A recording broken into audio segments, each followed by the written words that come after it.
Hi there, and welcome to this episode of TrendsTalk. As I'm sure you've noticed, we've made some changes to the show. And one of the things we wanted to do was introduce our audience to some of ITR Economics business partners. Now, as we navigate the world of business, it's good to have partners to work with, share ideas with, and partner with. And one of ITR Economics' most exciting business partners is FocusCFO. When I first heard about FocusCFO years ago, I was really excited to understand how they are impacting businesses all over the United States. Recently, I had the opportunity to sit down with FocusCFO's Director of Marketing, Michael Steer, and Area President Greg Gans to talk about what FocusCFO is all about and how they're changing a whole slew of corporate misconceptions. All right, well, Michael and Greg, I'll start off with a higher level question here. First, could you share with me the value of a chief financial officer within an organization? Michael, maybe we'll start with you there. It's a great first question, especially with given our target market, which is private businesses in the small to middle market range. A lot of times they've never had a CFO. And I get this question often. They've started out with the necessary in-house accounting function. They have a bookkeeper, perhaps they have a controller, whether they're in-house or outsourced, and they have a CPA performing their tax returns. But they ask the question, what does a CFO do for me? And what we try to do is, what's been most effective is using the metaphor of the front windshield versus the rear view mirror type role. Your accounting function, your bookkeeper, your controller, are the folks looking out the back window, telling you, and it's a very important function, but telling you where you've been, and hopefully doing that very accurately. What the CFO is basically sitting in the front seat with the owner, with the leadership team, helping navigate where the business should be going, tying their overall business goals and business strategies to a financial roadmap, and helping identify what are the resources you need, where are the best directions to go in to achieve those goals. And sometimes with the analysis, it may be even, hey, this particular goal does not look like the best direction. Based upon the numbers, maybe we should be targeting this direction. And so it's that kind of in-house trusted advisor who is really the speaker of truth that's driven by the numbers about where the business can and should be going and what's it going to take to get there. Sure, that's great. And there still might be some businesses out there that are in that small business world that are, hear that description that you just shared about why a CFO is important, might be thinking to themselves, well, why can't I do that myself? And what would your response to that be? Michael, can I take that? Please. Typically, we're working with really smart people that have worked real hard and bootstrapped up their business. The problem is there's only so many hours in the day. And there's a certain lack of discipline in history. If you haven't gone through a banking relationship before, you don't know how a bank thinks. You don't know how outside financial partners think. You don't know how to build a team because you've never built a team. We really bring in a focus on information and process.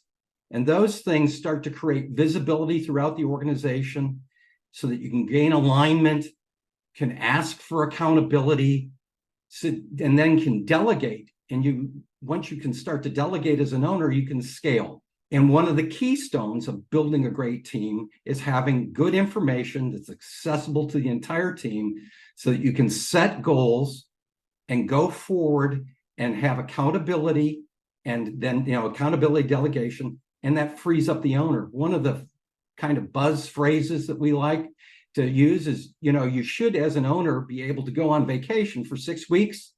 And when you come back, your business should be better than when you left it.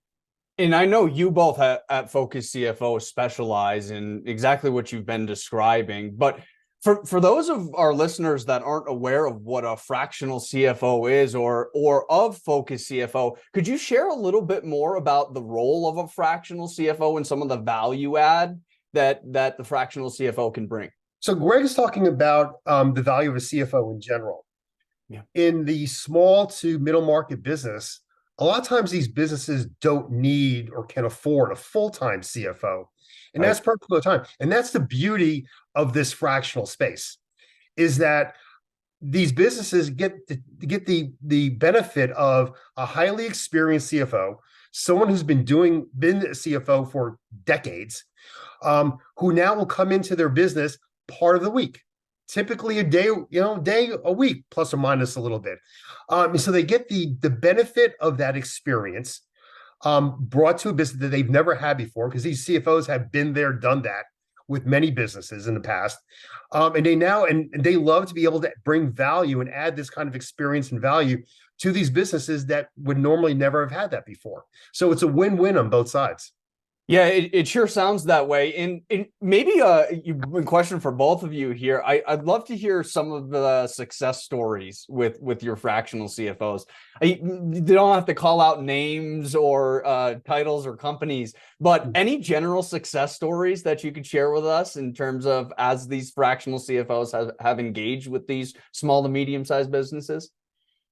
I will start then, and I'll let Greg kick in here as well. Right. I think for us, probably the two big successes that we celebrate all the time with clients. And we typically work with clients for many years, averaging maybe 5 or 6 years, but it could be longer. But success stories for us are one, if we lose a client because we've helped them grow large enough that they need a full-time CFO now. And we'll actually help in that process and help them find that full-time CFO. To us, that's a really big win. The other big win of why we lose clients is we've gotten to a point where they're healthy enough, they have a good structural business, and there's been some sort of transition or exit. Whether, as Greg mentioned, it's internal transition or they've been bought by a strategic buyer, et cetera. That's another success story for us. And we actually celebrate our CFOs and award them for helping clients get to that point. Yeah, it's interesting to hear that losing a client is a positive thing. It's a great thing. Absolutely. Because that means you've helped them out. Often that's not how, that's not what you hear from businesses. So it's a really interesting perspective. To expand upon that, I think it's great. To expand upon that, typically the pain points that are occurring in the business that are kind of the catalysts for them to either reach out to us or have a trusted advisor introduce FocusCFO into that business are probably 3 or 4 items. One is, a lot of times the business has been growing pretty rapidly. They've gone from being a smallish, maybe even mom and popish business, and growth has exploded. But they're still operating like they were that small business. And quite frankly, operationally and financially, they're falling over the front of their skis. And that could cause a cash flow problem. Sometimes it's the reverse. Their business has stalled. They're concerned about the performance of the business. And they need to take a hard look at all the various components, their products, their services, their customers, et cetera, and understand where they should double down, where they should back out, and try to restart the acceleration of that business growth. And we provide a lot of analytics behind that. And probably the last biggest pain point that we often hear is that the owner's concerned about, what's the end game? Because most entrepreneurs, their entire or most of their net worth, their wealth is tied up in their business. Is this business going to create for me the value at the end that will fund my retirement goals or whatever else my goals are after that fact? And they have no idea what their business is worth, how to get it to that point. And so we spend a lot of time with them, strategically, as I mentioned before, building up the value of the business. So they actually have something that will fund those goals at the end of whatever that road happens to be. Yeah, we're often so busy on the day-to-day that sometimes we forget to look ahead to the finish line. Sure, absolutely. And so I certainly see the value in that. Speaking of some of these pain points, though, I'm going to put you both on the spot here a little bit. But I wanted to ask, being an economics podcast that TrendsTalk is, we talk a lot about, where we've been, some of the challenges that we've been through, and COVID is one of those major challenges. I'm wondering if you might be able to share some of the lessons learned over the last few years, maybe from either your perspective or some of your fractional CFOs or clients' perspective, when we look at how we've had to navigate through this crazy economy in the last few years. Is there anything that sticks out to you? Well, an example comes to mind. I have a client right now that first, with COVID and the disruption in the supply chains that have happened, there's really radical changes in steel pricing.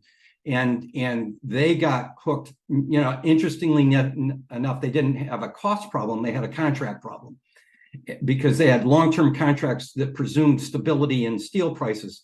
And that really obviously didn't work out because you had 400% increases.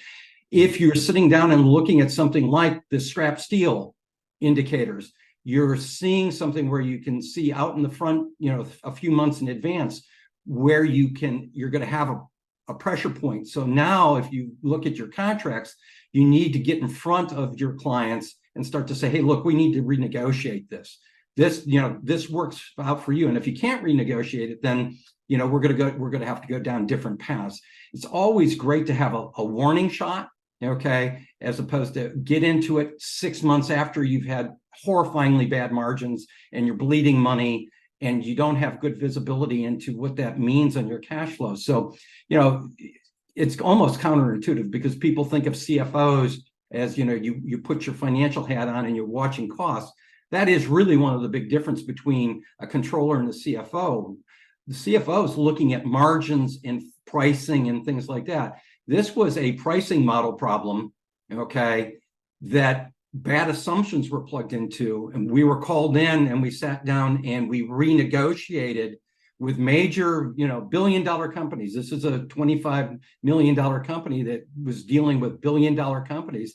And because they do such a great job, they were able to lever their service, not the price of steel, okay, and tell people, look, if you want to have us around in the future, this all has to change. And it's a lot of credit to them because they have a great business, okay, but you have to know what your leverage points are. And having gone through that kind of thing before, our CFO is actually able to sit down and say, look, here's what's going to happen. This is going to continue. We need to do something really dramatic right now, and it needs to be on the pricing side.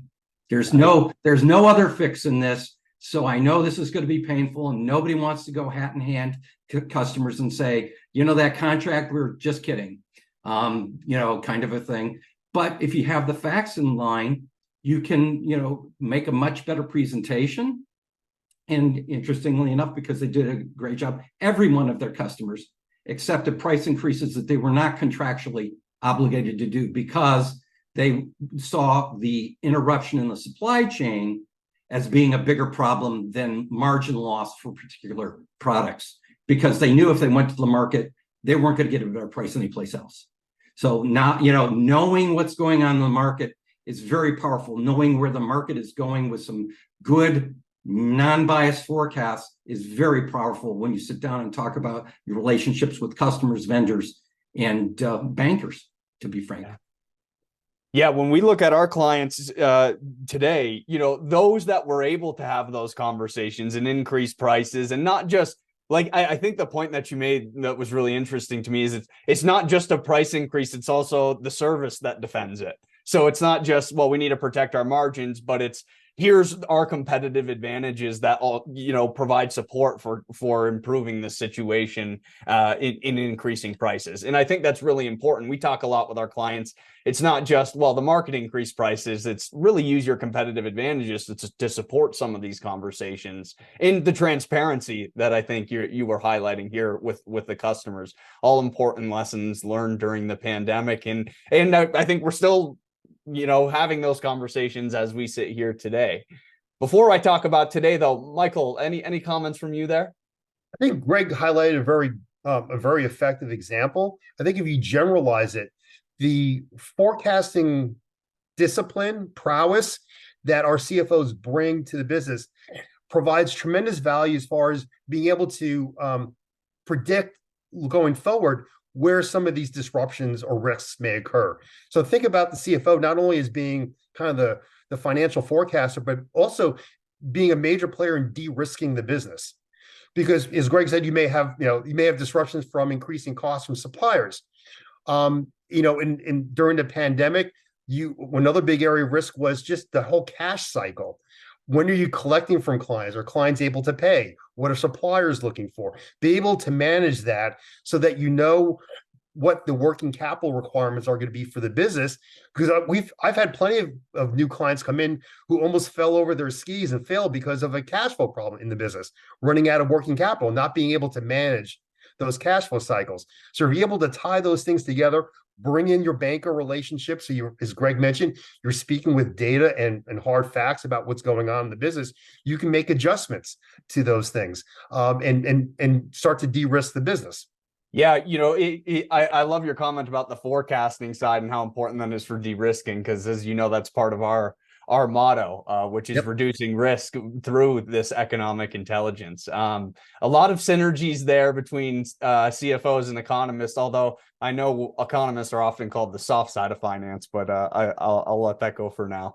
I wanted to finish off with the last question here for you both today, and it's related to 2024, as all of our businesses, clients are preparing their budgets and strategic thinking for 2024.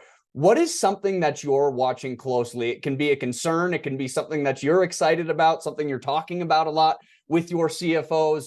What is maybe a big ticket item that we should be watching closely for 2024 from your perspective? I'll start and let Greg chip in from here as well. As they're starting to plan for 2024, again, we're going to get back to this whole forecasting thing. The scenarios that are starting to come into play is, well, are we going to have that soft landing? What does that actually mean? Right? Is there going to, are we expecting an acceleration in later 2024, or is there going to be a deceleration? And is it going to be across all markets, or going to be in certain industries? Those kind of things are really important, because 2024, it's very murky if you listen to everything that's going on, including with you guys.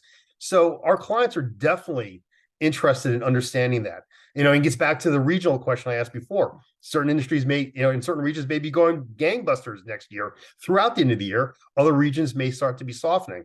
So our ability to be able to provide that kind of scenario analysis and having hard data and good data to support those things is critical to what our clients are interested in. Just to add on, then, in the clients that I'm working with, as we go through the budget process, I think Michael hit the key word with uncertainty in 2024. So what we end up doing is essentially creating a main model, okay? And then we stress test it.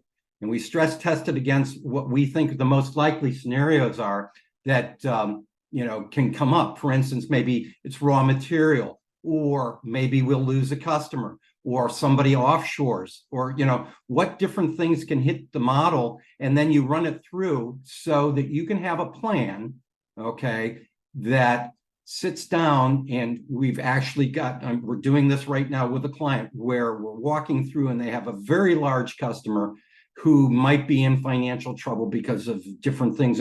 So we're running this now with, here's the business now, and this is what we think is most likely. And now what's it going to be if that business just leaves? Okay. And if that business just leaves, then we're not going to, what do we have to do? And it's a complete test. What's the equipment we need? Do we sell equipment? What people are we going to move with? What things do we have to do to keep the business cash flowing? And, if you have those things lined up, then you don't have to panic and make the decisions once you're halfway in and you're making the decision too late.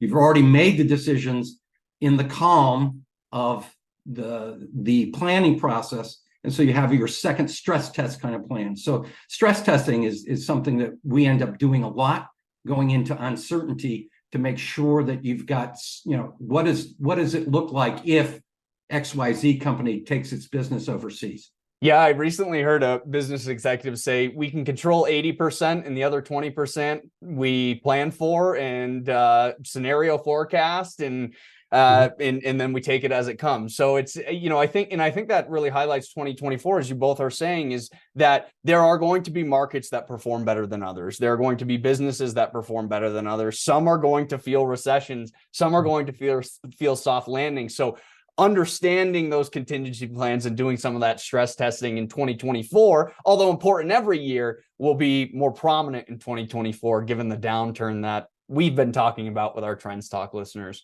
for quite some time now. I really appreciate you both being here. I know ITR Economics values our relationship with FocusCFO very much. So thank you both for taking time out of your busy schedules to come and chat trends with us and tell us a little bit more about the Fractional CFO. I learned a lot. I'm sure our listeners will as well. So I really appreciate it. And likewise, we obviously value our relationship with ITR. You help us be better at what we do. and which is to help our clients be better. So thank you. Yeah, thank you very much for your time today too. Absolutely. Thank you both. I was so struck by the simplicity and the power of Focus CFO, but also the impact that they're having on businesses all over the country. If you'd like to know more about Focus CFO, I encourage you to reach out to them directly. There's a link in the description of this episode to their website. Don't forget to mention that you heard them here on TrendsTalk. That's all the time we have here today. As always, I'm Taylor St. Germain, and this is TrendsTalk.